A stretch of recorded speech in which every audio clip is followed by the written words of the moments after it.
So they just jumped, and the stalls for the first part of her life was always a big thing for her because she missed the kick a couple of times and possibly could have run a better race before. So after the first furlong here, she's out in front, and plan was, I didn't give James too many instructions, but just to keep her in a rhythm.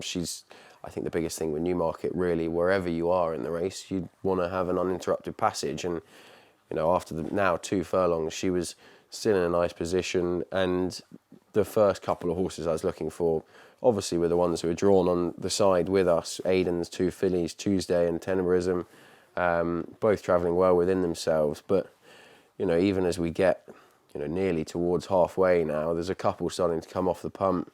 William Buick obviously switched onto Wild Beauty, and things were happening a bit fast there. A filly who I thought was a big chance at a well-backed price was Roger Varians, who started getting into the race a little bit, but we're just now coming past the bushes, and this is the real question: were we going to stay? And Doyle's just taken another length out of them, and really I couldn't quite believe that she was still there. And there's a couple of inexperienced fillies, both of Aiden's on the far side, who they've only had 4 runs between them, and this for me was where I thought her experience is going to be so key.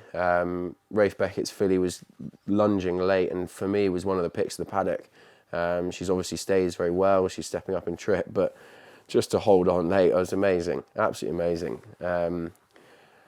Look, a superstar filly, and one that we'll never forget.